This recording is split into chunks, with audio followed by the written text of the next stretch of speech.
Social Spare and Space pertama kali diperkenalkan oleh Jürgen Habermas. Habermas sendiri menjelaskan bahwa manusia selalu berada di dalam ruang kehidupan. Dalam ruang tersebut terdapat proses interaksi komunikasi antara manusia sesama dalam sebuah ruang pula.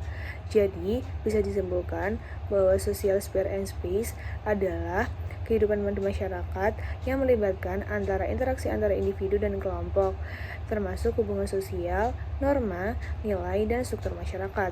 Ini mencakup aspek seperti budaya, keluarga, pendidikan, dan komunitas. Social space masuk dalam berbagai bidang atau dimensi dalam masyarakat di mana interaksi sosial terjadi. Mencakup yang pertama ruang publik di mana individu dapat berkumpul untuk berdiskusi, bertukar ide, dan berpartisipasi dalam debat sosial atau politik. Yang kedua ada private sphere, yaitu lingkungan di mana individu berinteraksi dalam konteks yang lebih personal seperti keluarga dan teman dekat. Yang ketiga ada sektor ekonomi meliputi aktivitas terkait dengan produksi, distribusi, dan konsumsi barang dan jasa.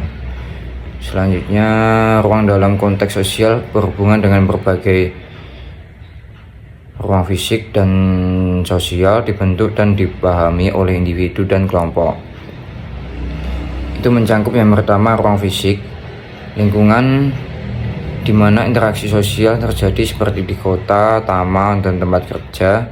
Yang kedua, ruang sosial mencakup hubungan kekuasaan, status, dan identitas dalam interaksi di berbagai konteks sosial. Kedua konsep ini saling berkaitan karena ruang sosial dapat mempengaruhi interaksi dalam ranah sosial dan sebaliknya.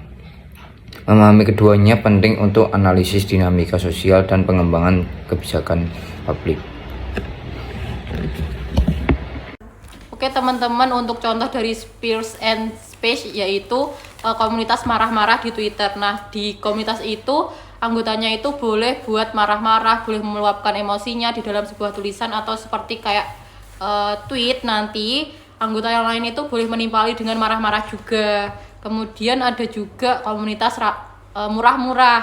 Nah, nanti di situ ada anggotanya itu boleh kayak nyepil-nyepil mengenai barang-barang yang murah. Kemudian kayak kayak misalnya di e-commerce yang murah ada baju murah. Nah, nanti di-share di komunitas itu. Kemudian yang lain, wah kirim linknya dong kak, kayak gitu.